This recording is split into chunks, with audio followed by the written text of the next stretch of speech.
네? 나를 왜 하나하나 봐봐서? 아까 정말 미안했어요. Halo guys, kembali lagi di channel Topeng Hitam Official guys ya. Bagaimana kabar kalian hari ini? Semoga kalian selalu sehat dan banyak rezeki ya guys. Kali ini kita akan merangkum sebuah film yang berjudul The Plan Man. Film bergenre komedi romantis ini disutradarai oleh Si Hep Sung yang dirilis pada tahun 2014 yang lalu. Film ini menceritakan tentang seorang pustakawan bernama Han yang mengidap suatu kelainan, di mana ia menjalani kehidupan sehari-harinya dengan sangat terencana, super detail, dan sangat pembersih dalam hal apapun. Semua kegiatannya diatur dengan alarm. Sampai suatu hari dia bertemu dengan cinta yang tak terduga dan harus berusaha merubah kebiasaannya. Oke, tanpa basa-basi lagi, inilah seluruh jalan cerita film The Plan Man. Seorang pria bernama Han sudah bekerja sebagai pustakawan selama 8 tahun dan sangat mencintai pekerjaannya. Hari itu seperti biasa dia melakukan kegiatannya yang sudah diatur dengan alarm. Dan sesuai alarm tepat jam 12:15 adalah saatnya dia pergi ke toko langganannya. Dan saat itu dia berencana untuk mengakui perasaannya pada gadis penjaga toko bernama Jiwon, yang selama ini ia taksir. Karena Jiwon ini mirip banget dengan dirinya yang sangat rapi, bersih, pribadi yang detail dan juga teratur. Han adalah seorang pria yang sangat detail dan teratur. Dia sangat fobia terhadap kuman dalam hal yang berantakan.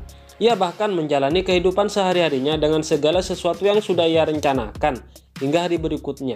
Ia sangat perfeksionis. Tibalah ketika di mana ia mengungkapkan perasaannya kepada Jiwon. Setelah menenangkan dirinya yang deg-degan, Han pun akhirnya masuk ke toko dan meletakkan buku catatan hasil pengamatannya kepada Jiwon yang sudah dia buat selama 100 hari ke belakang. Tetapi yang dia kira di meja kasir-kasir itu adalah Jiwon. Ternyata dia itu bukanlah Jiwon, tapi gadis lain bernama Sojung yang saat itu sedang menggantikan shift Jiwon. Han yang kaget dan panik akhirnya pergi dengan buru-buru dan meninggalkan buku catatannya tanpa memperdulikan Sojung yang mencoba memberitahu kalau bukunya ketinggalan. Dan tentunya itu adalah hari di mana apa yang direncanakannya meleset, dan itu membuat pria perfeksionis itu gundah gulana. Malamnya Han yang sadar kalau bukunya ketinggalan kembali lagi ke toko mencari bukunya, tetapi dia tidak menemukan bukunya. Begitu pula Sojung. Saat itu dia melihat anak kecil memegang buku yang mirip dengan miliknya. Han pun langsung mengambil buku tersebut yang membuat anak kecil itu ketakutan dan berteriak memanggil neneknya. Han pun berusaha menjelaskan kepada nenek anak kecil itu kalau dia mencari seorang gadis penjaga toko untuk mengambil bukunya yang ketinggalan.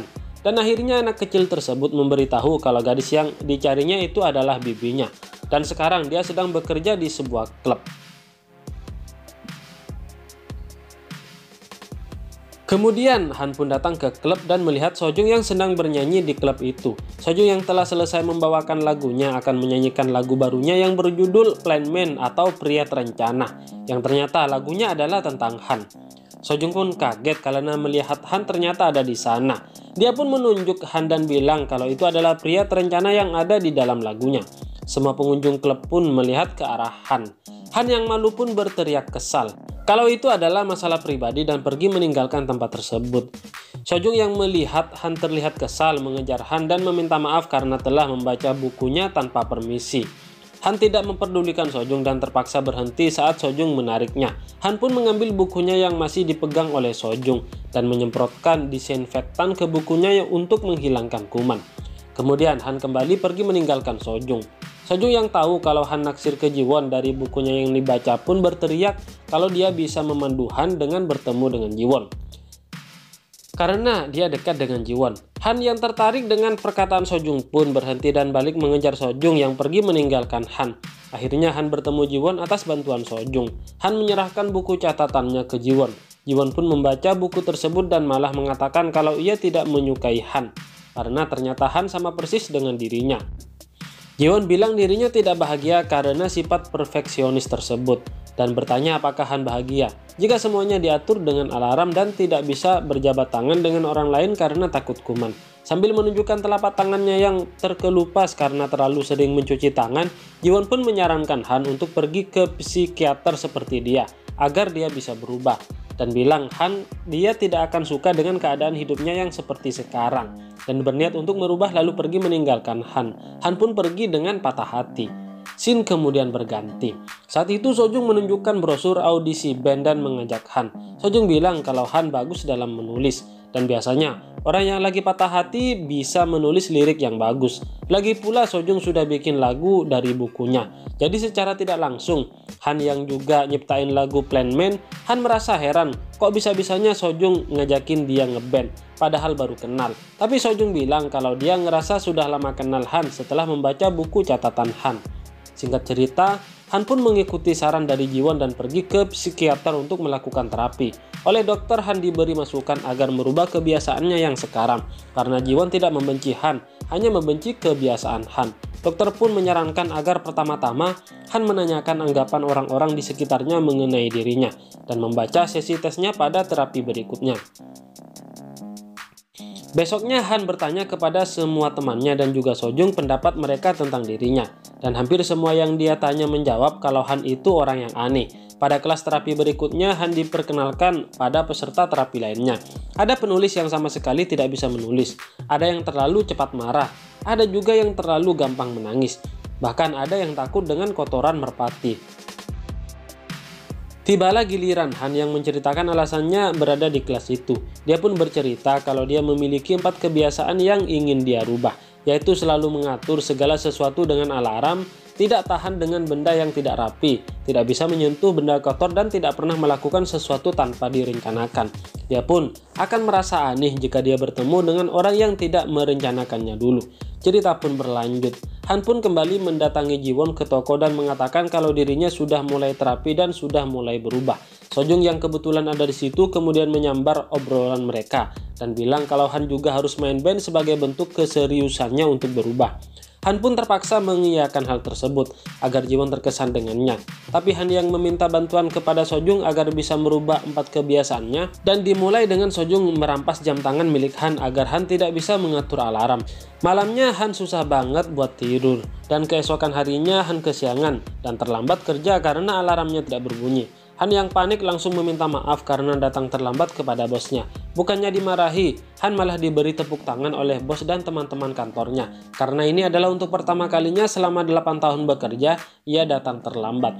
Saat jam makan siang, Han datang kembali ke toko menemui Sojung untuk meminta kembali jam tangannya.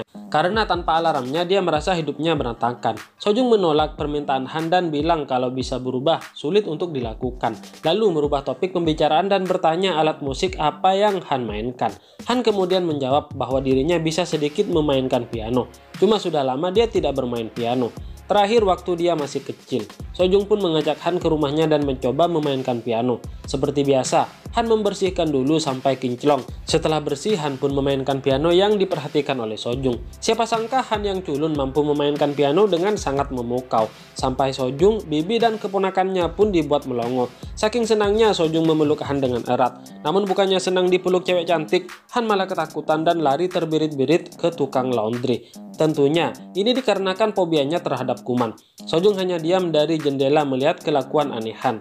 Scene kemudian berlanjut. Pada suatu malam, Sojung mengajak Han untuk minum di salah satu kedai. Lalu dengan keadaan sedikit oleng karena mabuk, Sojung bercerita tentang lagunya yang berjudul Pria Beristri. Ia mengatakan bahwa lagu tersebut dibuatnya berdasarkan kisah nyata.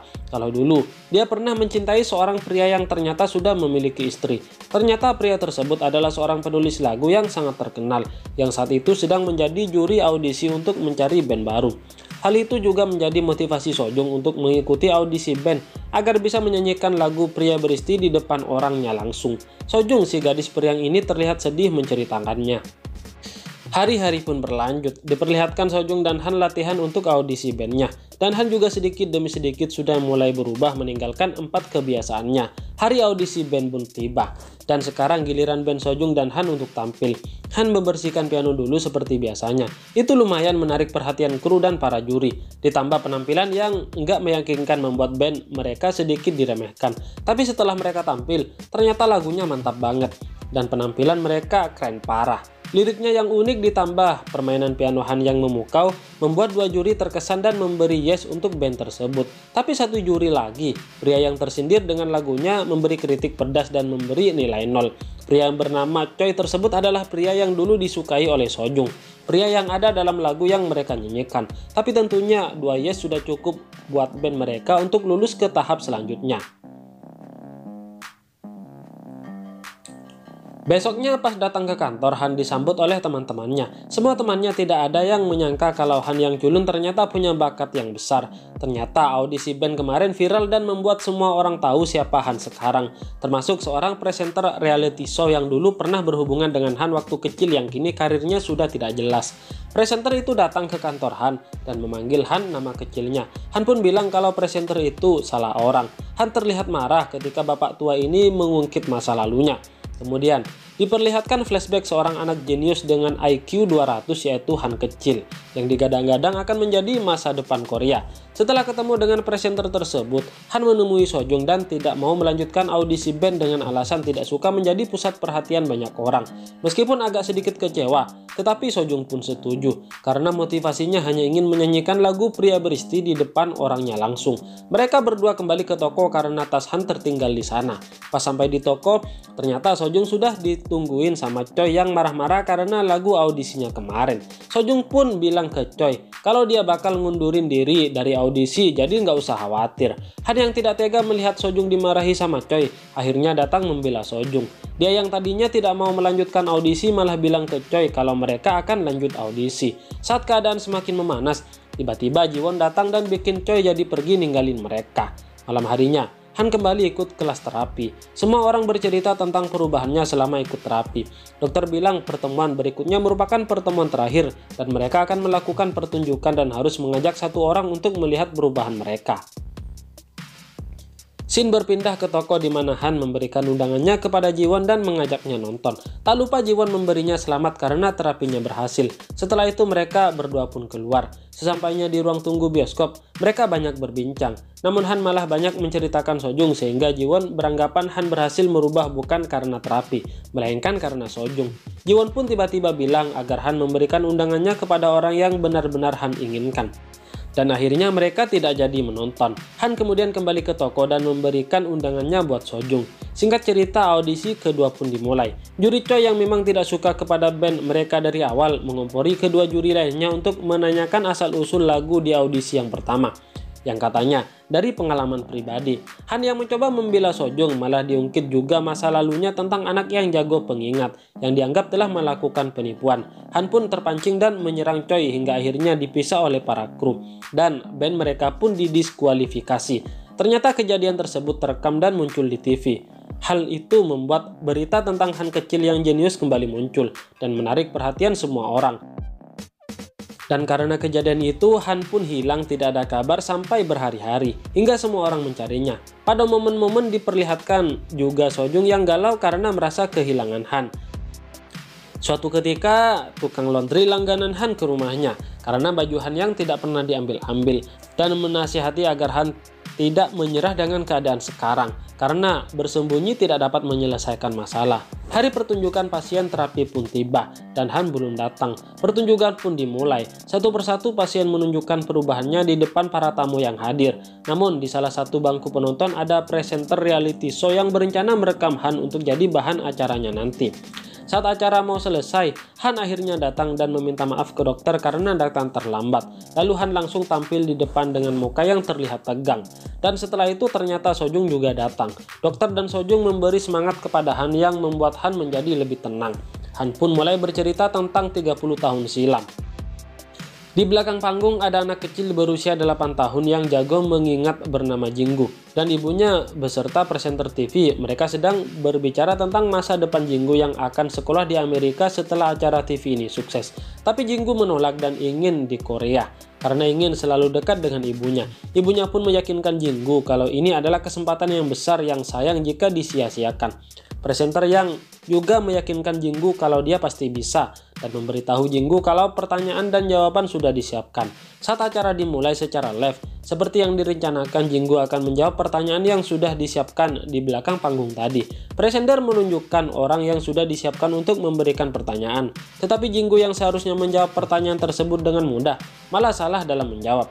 Presenter pun mencoba untuk menenangkan penonton. Soal kedua pun diberikan, dan lagi-lagi Jinggu tidak bisa menjawab dengan benar, dan mulai membuat penonton menjadi ribut dan berteriak kalau ini adalah acara settingan. Ternyata di sini Jinggu sengaja menjawab salah biar tidak jadi pergi ke Amerika. Saat Jinggu dan ibunya pulang, mereka bertemu penonton yang julid terhadap mereka. Ditambah pertanyaan wartawan yang membuat Jinggu ketakutan dan lari sambil menangis. Ibunya yang coba mengejar terpeleset karena silau dengan flash kamera dan jatuh dari tangga sampai akhirnya meninggal. Kejadian itu dilihat langsung oleh Jinggu yang merupakan Han ketika kecil. Ternyata selama ini Han menjadi seperti itu adalah demi bisa selalu menjadi anak baik dan menuruti apapun yang pernah disuruh oleh ibunya dulu. Mendengar cerita tersebut, semua orang yang ada di situ pun menangis. Juga Han yang tak kuasa menahan air matanya.